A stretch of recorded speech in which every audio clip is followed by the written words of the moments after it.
So I want to look at the handout on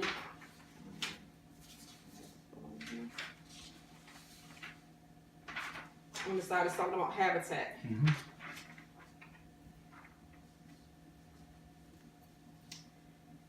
It says a habitat is the natural home or environment of an animal, plant, or other living organism. The habitat is a natural home or environment of an animal, plant, or other living organism. So everything that's alive has a habitat that it lives in. It's an environment that it lives in. And the picture shows all these different environments. You got the desert is its own environment, its own habitat. There's certain things that live and thrive in that environment. Mm-hmm. You got domestic, a house. You have a farm, forest, a polar environment, that cold environment that has its own built-in habitat and things that thrive in that environment. You got oceans, savanna, rainforest, wetlands. All of these are different habitats, but each one of these is a natural environment for something. So for whether it's the animals that are there, the plants that are there, each environment has things within it that is naturally home for them. It says every organism has a unique ecosystem within which it lives. This ecosystem is its natural habitat. This is where the basic needs of the organism to survive are met. Mm-hmm. Food, water, shelter from the weather, and place to breed its young. All organisms need to adapt to their habitat to be able to survive. All organisms need to be able to adapt to their habitat to be able to survive. Yeah. So animals, plants, whatever, they're made, God made them to fit the habitats that he placed them in. They're already genetically made to survive in that environment. But then sometimes they have to adapt to a different environment. It says an adaptation is a modification or change in the organism's body or behavior that helps it to survive. Mm-hmm. And I have another definition. It says adaptation is a mutation or genetic change that helps an organism, such as a plant or animal, survive in this environment. So sometimes an animal has to adapt to changing environments. Things change, and then the animal has to. It's either going to adapt or it's not going to make it. So when you get into it, when something changes, you have to. We know that the weather has gone crazy. That man has come in and changed things. We look at all the deer that are always running out because we've gone and cut down the forests and things where the natural habitat is. Yes. So now they have to adapt and learn. Okay, we have highways. They weren't made to look both ways before they cross the street. Yeah. You know, those weren't, that's not how they were formed and made. They were formed and made to be able to be in their own environment. Yeah. So now they have to either adapt or end up on the side of the road. Yeah. And we see a lot on the side of the road because you have to be able to adapt to your environment. So as man does all these changes, it creates a change in the habitat. Then it says, due to the helpful nature of the mutation, it's passed down from one generation to the next. So there's some things that cause the organism to change, and then it's passed on to the next generation. Mm-hmm. So there's some animals that didn't have certain. It might not have had legs, or might not have had certain wings or different things like that. Mm-hmm. But because of the environment changes, you see them. You might have seen it, years ago, hundreds of years ago, but then now you look at it and it's like it's a whole different form. It doesn't look the same. It looks different. It's like, well, it had to adjust to the environment. It might have been the climate. It was hotter or colder. It may have been a number of different things, but it had to adjust and change based on that. And then that change is passed on to the next generation. Yeah. It goes down. It keeps going on. That's good. All right. It's going to make sense. Yeah, it makes sense. All right, so we're looking at habitats and environments that things thrive in, and the adaptations, the things that they have to change. So what changes of habitat have we gone through as people and as Hebrews? Because we're a living organism.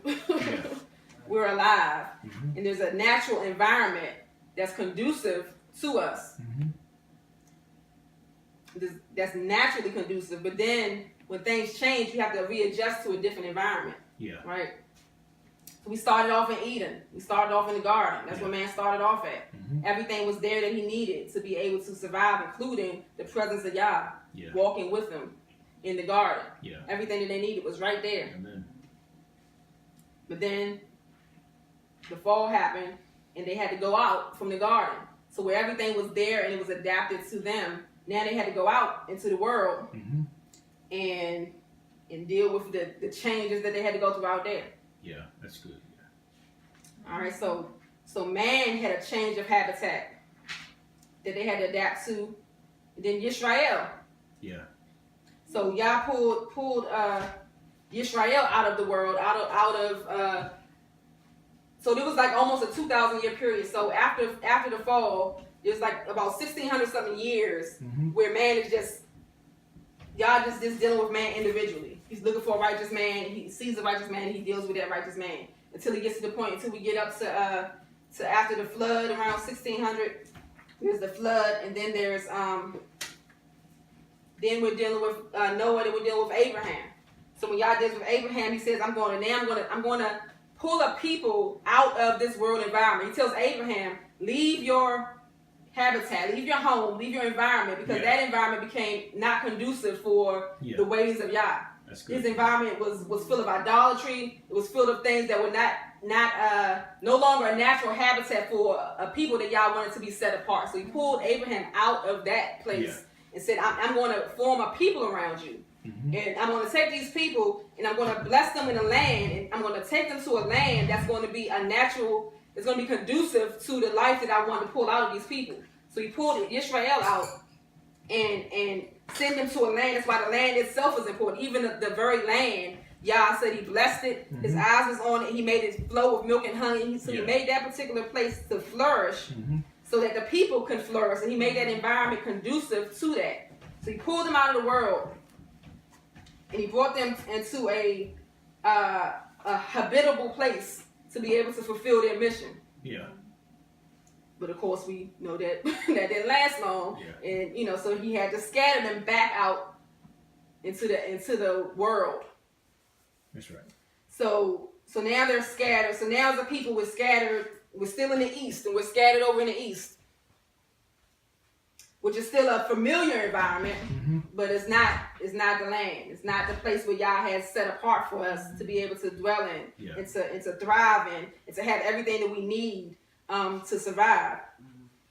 So then we know that after that, when Jerusalem fell, it was scattered in the east. Now we come to the transatlantic slave trade. Now we're taken into captivity and sent over to the west. So now, not only are we not in our land in an environment that's conducive to the people who Yah has called us to be, now we're sent over to the west, which is a whole different ball game. And we know we read about how he said that how harsh that captivity would be, different from, even though we were in captivities in Egypt and in Babylon. He said this is going to be a whole different ball game when you get over here to the west. This is a different people that you're dealing with. So we're taken out of that, and we're brought over from being in an Eastern mindset to being in a whole new mindset in the West. So we're going to be talking a lot about the East and the West, and the different mindsets and how culture is different. So now we're taken out of our natural place, and we're brought over to captivity, and now we have to survive being out of the land in the West and in captivity as slaves during that time period. And what do our people do? Just like the other organisms, we adapt. We adapt, and it's not a natural environment. It's not the place where we would thrive, or not the place we were designed to dwell in. But we adapt. You adapt or you died. Some adapted, some didn't, some died. So you adapted to it. Another thing that was a change of being in this land. Not only that, once we were free, they funneled us into cities. Most of us were in cities. So now we're out of the agricultural environment. We're away from the nature. Now we're in these closed-in environments, these cities that are a far cry from everything that is meant for us to thrive. But what do? We adjust. We adapt. That's good. And we conform to that environment, that new habitat that we're in. And then we pass that down from generation to generation to generation. How do you survive in this environment? Okay? All right, let's go to Romans 12.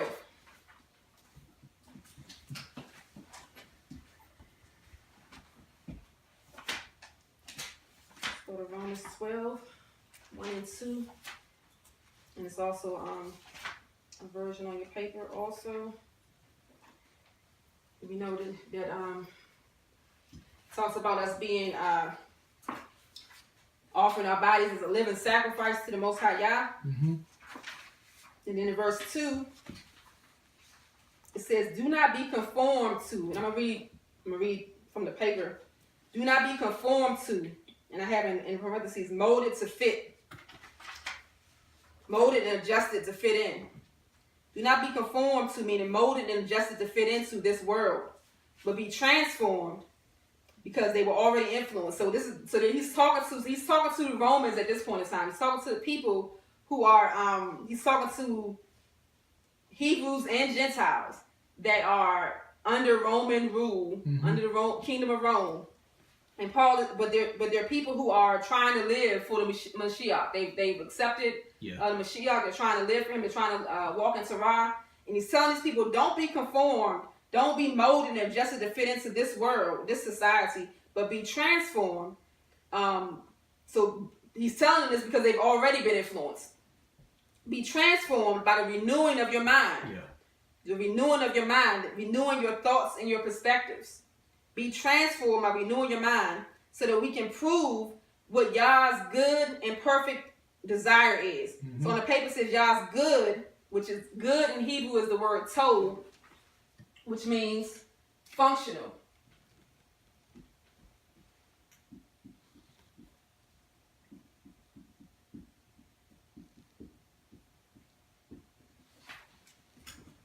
Doing what it's supposed to do. So we want to be able to prove what Yah's good desire is what is functional according to Yah, and what is his perfect desire is. Meaning perfect is upright, like straight, upright in a line. So what is his goodwill, which is functional, and what is straight and upright. So he's telling them, don't be conformed to the surrounding culture. Don't be molded into don't be adjusted to fit into this surrounding culture that you're in right now. But you're going to have to be transformed. Your thoughts and your perspectives are going to have to be renewed. You're going to be transformed by renewing your mind. So in this renewal of your mind, now you're going to be able to, as you go through different situations, you're going to be able to know and prove what is good in this situation. What's functional? How do I act functionally in this situation? What is Yah's desire for this situation? How do I what is Yah's perfect desire? How do I it says that Yah makes crooked places straight. So how do I find a straight place in this situation, in this culture, in this environment that I'm in this habitat that I'm in? So why is it necessary to be transformed? Because they're in an environment that's opposite of what Yah desires. So we have to seek Yah to say, how do we function? How do we find a good way in this situation? So this was then in Rome when they were still over in the land. So now we're in an even more far removed place where we've been adapted to. So when we come to the Most High, he's telling us we have to be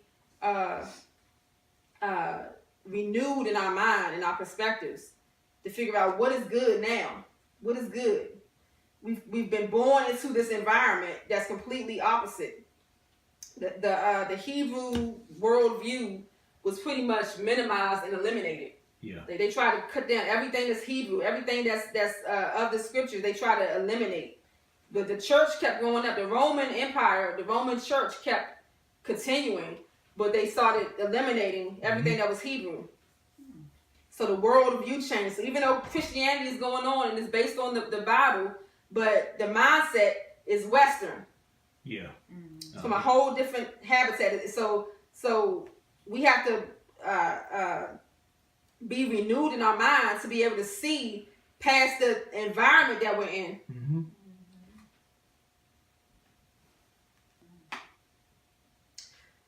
There's it's a quote. It's a quote in your paper that says, "It is no measure of health to be well adjusted to a profoundly sick society." And the person is Jiddu Krishnamurti. It's a guy from India. But it says, "No measure of health to be well adjusted to a profoundly sick society." So what he's talking about is adapted. Like we've adapted well. We do what we got to do. It doesn't matter. Yeah. Our people have been through all kinds of things, and we've adapted to it. You know, you throw something, and we have sayings like, you know, take lemon and make lemonade. You know, and so you take something sour and you make something sweet out of it. You know, so we know how to adapt. So, but the guy's saying there's no measure of health to be well adjusted to a profoundly sick society. So the society that we're in is a habitat that's not functional. It's not good. It's not told. It's not functioning the way that Yah desires for it to function. Yeah. As far as the world is concerned, it's functioning fine. They're progressing. There's new technology, all these new discoveries, and everything's going great according to their perspective and their mindset. Yeah. But according to the way that Yah, that we know in the Torah, and in the way that Yah is desires things to be, is completely off course. So for people in the world, it's like, well, we're well adjusted. This is great. But Yah is saying, don't be conformed to this, because this is not me. This is not my way. So don't conform to this. It's good. Jeremiah chapter 6. I'm going to start at verse 10.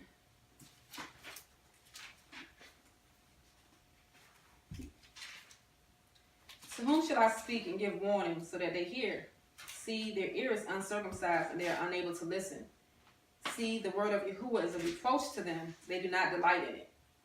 So he's talking about the people not being able. He's trying to speak to the people to warn them, to keep them from destruction. But it says their ear is uncircumcised. Their ear is not able to hear.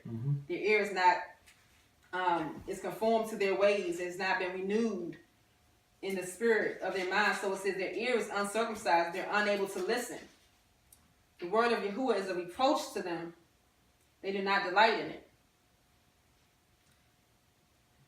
Therefore I am filled with the wrath of Yahuwah. I have become weary of containing it. Pour it out on the children outside and on the company of young men together. For even husband and wife shall be taken.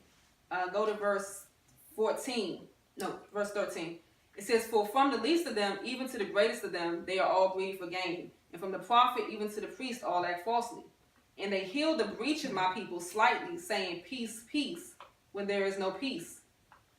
It says the prophet and the priest, they're healing the breach. So a breach is if you think about a wall, if there's a wall up to keep somebody out or to keep something out, a breach is a hole in the wall that's going to allow it to come through anyway. So he's saying that there's the people have a breach that's causing, that they need healing from. And it says that they're healing the breach by saying peace, peace, when there's no peace. Peace, we know, is shalom. So they're saying shalom, wholeness, but there's a big hole in the wall. But they're proclaiming that it's whole. They're saying peace, peace, but there's no peace. So verse 16, it says, thus says Yahuwah, stand in the ways and see, and ask for the old paths. So some version says the ancient paths. Where the good way is, and walk in it, and find rest for yourselves. But they said, we do not walk in it. But Yahuwah said, stand in the ways and see, and ask for the old paths, where the good way is, and walk in it, and find rest for yourselves. And this says souls. Souls. Stand in the way and see, ask for the old paths, the ancient paths. So that's what he's telling us today, is that we have to look for the ancient paths.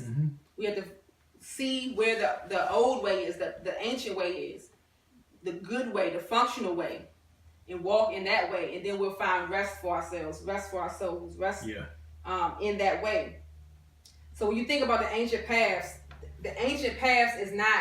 does not mean old ways. ancient past is speaking of eternal past. So it doesn't mean just something that was a long time ago. It doesn't mean, well, let's figure out how they did stuff a long time ago and do things the way that they did it because it's the old way. Yeah. But the ancient pasts are eternal pasts. Like y'all sometimes call it the ancient of days. The word there in the scriptures is olam. Which we know when we say when we say one of the prayers, we use the word olam. It means everlasting. So it's ancient past because it's been hidden. So it's only old because it's been hidden and it's been lost. But it's not old in the sense of outdated. It's eternal. So the word there means everlasting. So he's saying, seek these ancient paths, these everlasting paths that have become hidden because of all this transition. Yeah. And it's been lost because of all this transition. We know that the Roman Empire intended to change times and seasons, to change laws intentionally. And we'll look at that a little bit more later. And so there was this in all this transition, all this change of habitat, all these changes of environment that we've adapted to, he's crying out saying, let's look for the ancient past, the eternal way, the good way, the functional way, so that we can walk in that way. Yeah. So that's what we're doing now. So when we're looking through the Torah, we're looking through the scriptures, we're trying to hear the ancient path, the eternal path. What is eternal? Because his ways are eternal. They're never old. Y'all's ways are eternal. They were, they are, they will be. In Daniel chapter 7, we know that Daniel had the vision of the different kingdoms, basically, that were ruled. So at the end of this, we know that the fourth kingdom was dealing with the Roman Empire, which is what we're dealing with now. Yeah. And it says, so he talks about how this empire is going to rule. But he also says, Did you say 13? 14. What? Verse 14, 7:14. Oh, okay.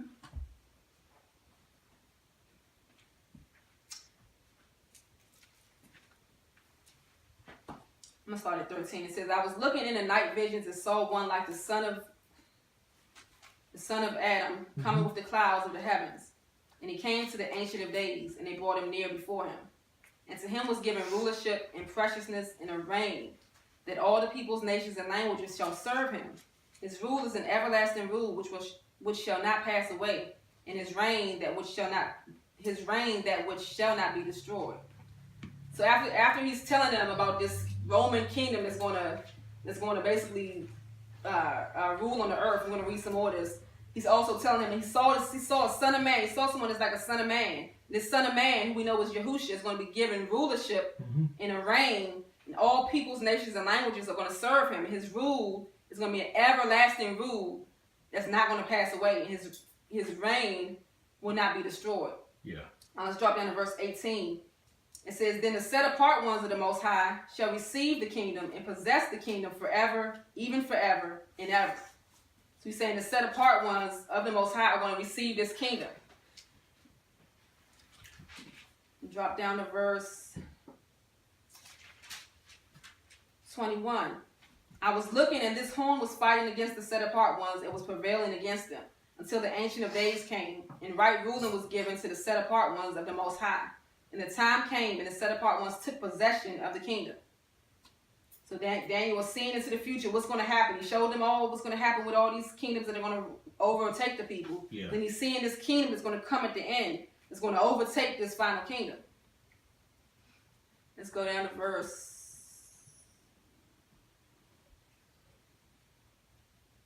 24. And the 10 horns and 10 kings, from 10 sovereigns from this kingdom, they shall rise, and another shall rise after them, and it is different from the first ones, and it humbles 3 kings. And it speaks words against the Most High, and it wears out the set apart ones of the Most High, and it intends to change appointed times and law. And they're given into his hand for time and times and half a time. But the judgment shall sit, and they shall take away his rule to cut off and to destroy until the end. And the reign and the rulership and the greatness of the kingdoms under all the heavens shall be given to the people, the set apart ones of the Most High. His kingdom is an everlasting reign, and all rulership shall serve and obey him. So he's reiterating that this kingdom, this Roman rule that we're currently under right now, we're still under this Roman Empire. that the power is going to be given. Yahushua his kingdom is going to come. It's going to overtake this current rule that's going on right now, and the people of the Most High are going to possess the kingdom. They're going to be given this kingdom, this possession, and it's going to reign forever. So he's showing Daniel this vision. This is way before all of this goes down, way before any of these kingdoms are overtaking the people. So he's letting them know that Yahushua is coming. So where we are right now, we know that Yahushua has come, and that he's given us this kingdom. So there's a kingdom that it always has been. There's a kingdom that is currently right now. Yeah. He said the kingdom of Yah is within you. Yahushua said the kingdom of Yah is within you. So the kingdom is right now. We have possession of that kingdom. A portion of that kingdom is giving us authority to be able to walk in that kingdom and walk in that authority right now. And we know that there's a kingdom that's coming. The greatness of that kingdom, the fullness of that kingdom is coming. Amen. Okay, so as we're in this world, the scripture says that we're foreigners. We're aliens in this world. We're exiles. Yeah. Exile is somebody who's been kicked out of their own land and is, somewhere else because of that. So we're in the natural, we're exiles. We're foreigners. We're aliens, not aliens like E.T. aliens, but like a the legal alien. We're foreigners here. So Yahushua said that we are ambassadors. So we're ambassadors of him. Amen. An ambassador is somebody who's representing another kingdom. Yeah. So we're in this awkward position where we're in this environment, but we are representing a whole different kingdom. So as an ambassador, I don't know if you ever seen a foreign ambassador or somebody that's representing another country, and you could tell by their attire, you could tell by their speech, their customs. Some of them don't shake hands or different things like that. Right. They're representing something that's coming from another place. Yeah. But they're coming there for some type of official business. Yeah. There's a purpose and a reason. They're not just, they're here. They're here for some type of reason. So they're coming to represent the kingdom that they came from. So they tend to stand out. They tend to have a particular message. Yeah. They tend to be culturally different. So we are to be ambassadors of Yahushua, of this kingdom. That's good. So it's like it's two. So either we're an ambassador or we're conforming. Yeah. So either we're blended in and we're conforming and we're not carrying the message and we're not being different and unique and representing that particular kingdom, our kingdom. Yeah. And this is what Paul is warning us. He's saying, don't be conformed. Don't just try to fit in, but be transformed so that you can be an ambassador, so that you can walk in the authority, walk in the reflection of the kingdom that you're coming from.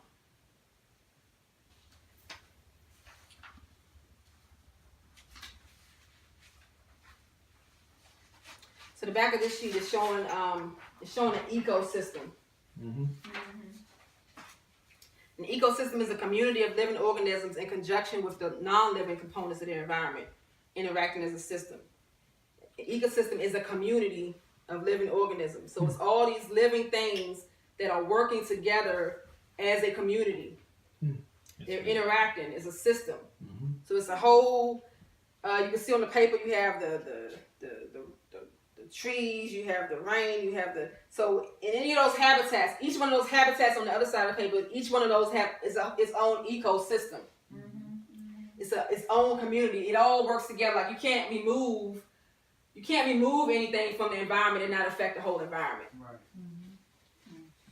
So everything needs each other. Yeah. I'm not gonna read the bottom, but I put that there if you want to read it later. But it talks about how everything needs each other to flow. Like it all works together. Yeah. And that's how so it's pretty much a community. So on the paper it says Adam was placed into a functional ecosystem, into a community. So y'all placed Adam into a fully functioning community.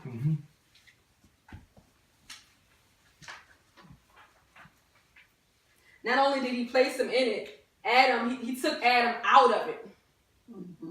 Okay? He took Adam out of, so let's turn to Genesis. chapter 1.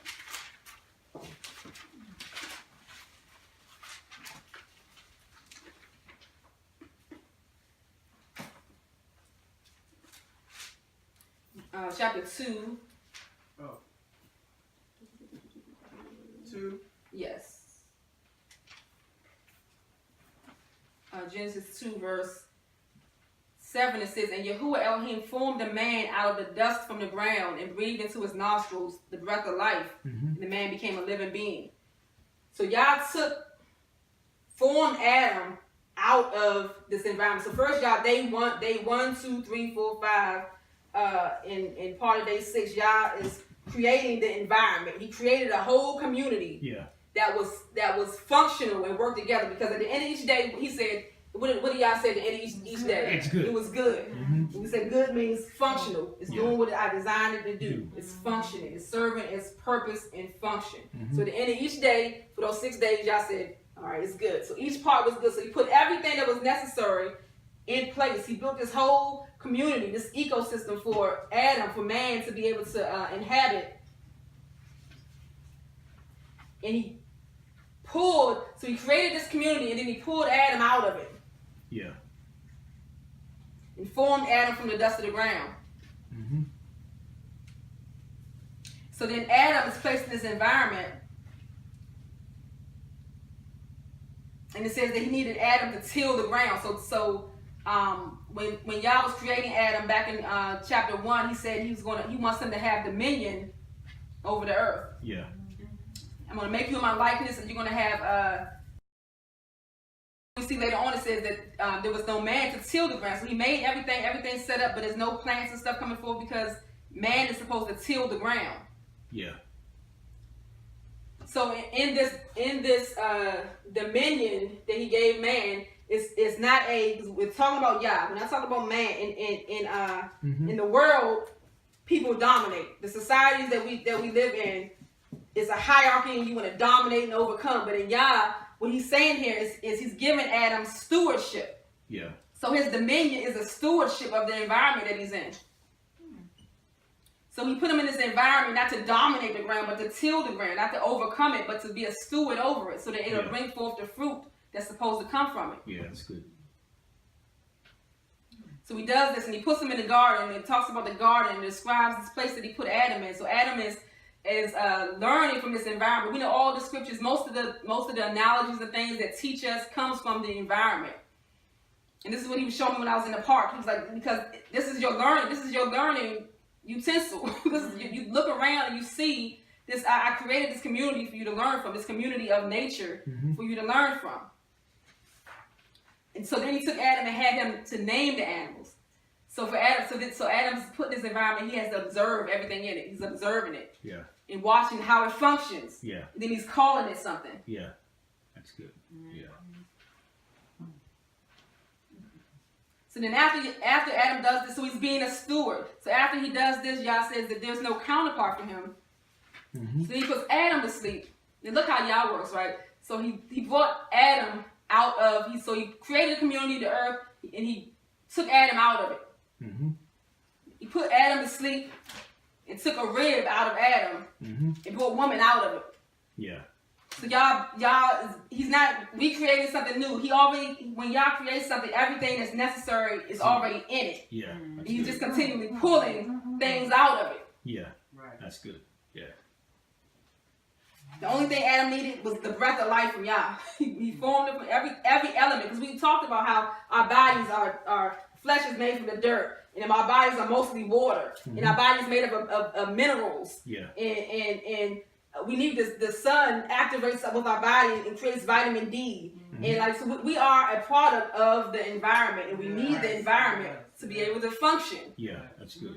So we are one with this community of this nature. That's why they work so hard to get us out of it. And that's how we get sick. Why are we all vitamin D deficient now? Because we're not getting sun like we're supposed to, either by being inside the buildings and what they're doing in their environments to block block things in the atmosphere. Yeah.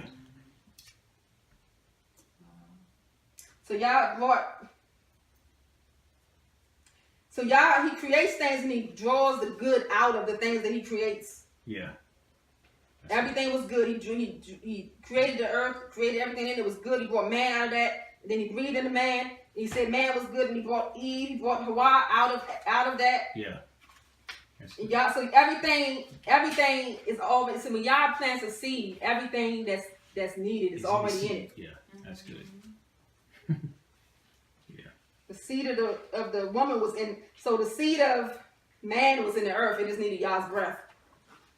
The seed of the woman was in man. It just needed y'all's touch. Yeah, that's good. And then the rest of creation was in Adam's seed and Hawa's womb. Yeah. Wow. And y'all just said, be fruitful and multiply. Continue doing what I started. So we're to continue doing what y'all has already started. Yeah.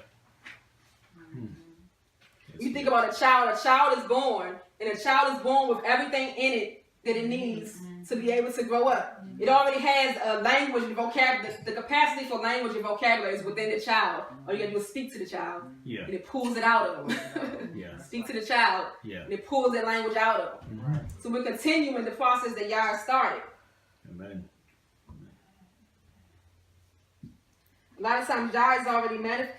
The current culture has us to look to y'all and be like, y'all, I need blah blah blah blah, and then we look for the full manifestation of that thing. We're looking for the full manifestation of what y'all is going to bring.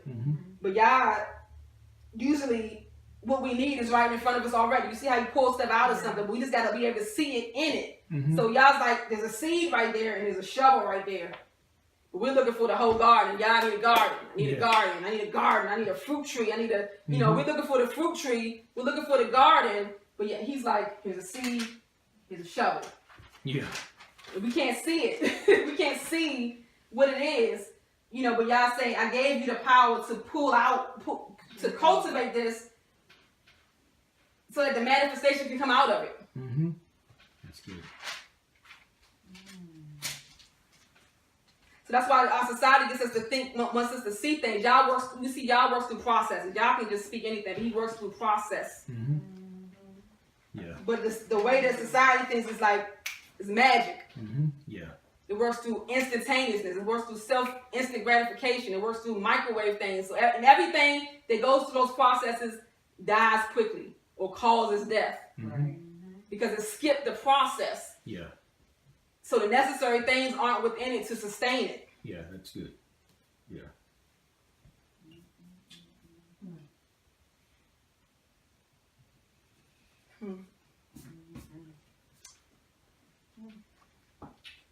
So y'all gave us stewardship over this. He put him in this community, gave him stewardship over it. But then within that, there's the tree of good and evil, the tree of function and dysfunction. The tree of good and evil, the tree of function and dysfunction.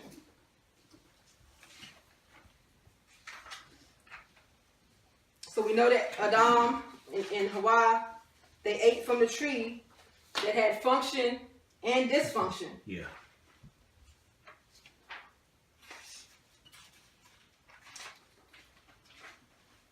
We know and so that threw off the whole ecosystem. Yeah. That threw off the whole ecosystem. Yeah. Wow.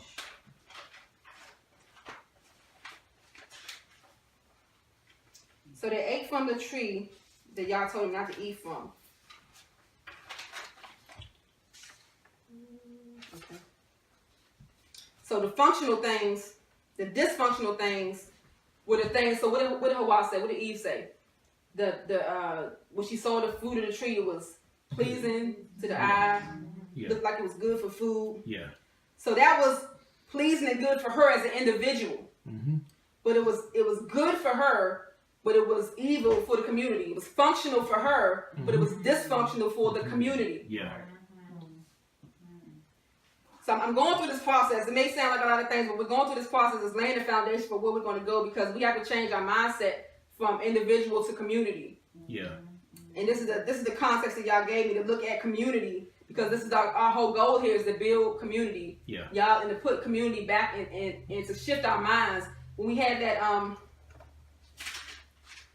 when I gave out this iceberg cultural thing, we talked about all the things that were below the surface. These are some of the things that we're going to start dealing with and pulling out these things that are below the surface that are affecting our culture, the way that we think and the way that we process things as a community, so that we can get back to functional as far as what Yah sees as functional, and not what we see as functional.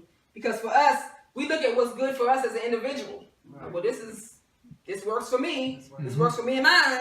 You know, and it may, but it doesn't work for the community. So Yah calls it dysfunctional, bad, raw, evil, because you've thrown off the whole ecosystem. You've thrown off the whole community when you decided to go do your own thing. When you decided to go do something that's not a part of what Yah has already put together. Yah already put something together and said, this is good. This works for the whole community. Yah has already looked at. That may be good for you. It may work for you. It may be okay. You make them go do your own thing, but it doesn't work for the. So we looked at this environment, and everything is dependent on each other in this ecosystem. If the sun decided I'm going to face a different direction, we're in trouble. We're in trouble. You know, the plants, we get our oxygen, you know, through that photosynthesis and things with the plants, we get oxygen. What if that process decides to do something different? Everything affects each other. So Yah's desiring as a community to set us back into an order that's functional for the whole community. Amen.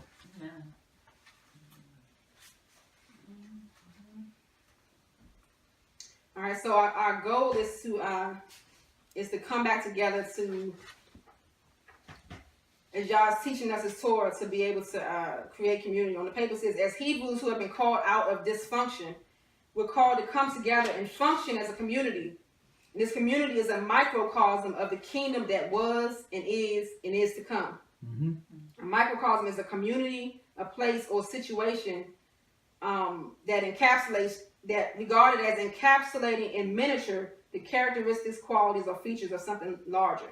So microcosm is just a smaller version of the larger thing. You ever seen like a model, where they do a model of a building that they want to build, and they create this little model. It's like it's a microcosm. It's a small version of the greater what it's going to be. And we talked about in Daniel how Yahusha is going to come back to bring the kingdom. But right now in our communities, we're creating a smaller version. We're reflecting a smaller version of that kingdom that's going to come. That's good. So it has to have all of the characteristics. It has to have everything within that ecosystem, within that community, functioning and working together, so that it's flowing the way that Yah intends for it to flow. All the elements have to be there. Everything that needs to be nurtured has to be in that. That's good. That's truth.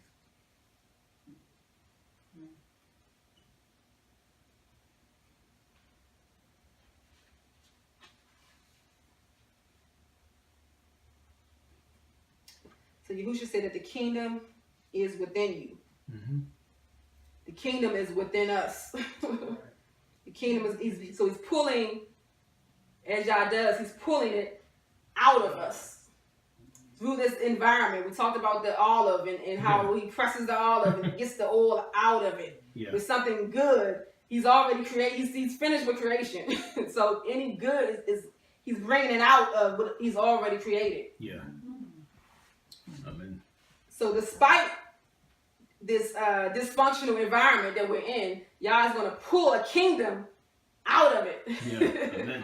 He's developing a people out of this environment for his kingdom to be. It's going to be a reflection of the kingdom and all the things that's necessary to survive. He says they're going to know you by your love. They're going to know you by your fruit. So the fruit that you're producing, the love that you're producing, the fruit of the spirit that you're bearing in this environment is going to be evidence of his presence and his kingdom that's coming. So whether we see it or not, we see and we know that the kingdom is coming. They see and they know that the kingdom is coming. When we begin to function. And so as we begin to function again and to be that light that's not hidden, the light that's revealed, so that we're being ambassadors, not hiding, as we're uncovering the dark areas, and we're coming back into the light, into the truth, which is what the light is. It's the truth.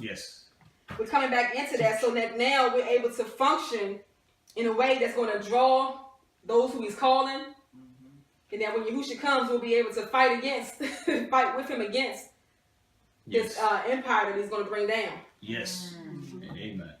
So this connects with what Apostle was teaching us about becoming carriers of the glory.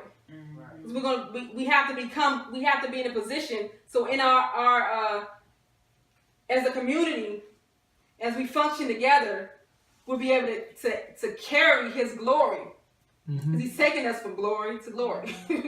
From glory to glory. He's taking us. Amen. So as we put ourselves in position and we begin to function as this community that's reflecting the kingdom, we're going to see more and more of his glory coming forth. We're going to see more and more coming out of us. You're going to see how he's going to pull more good, more things out of us to be able to manifest, to show the manifestation of the authority that he's given us, to show the ability to be able to walk in love and walk in power and all the fruit that we it's a harvest that's coming forth of fruit. Amen. So that's why this is going to be important. Y'all just been showing me for Torah study.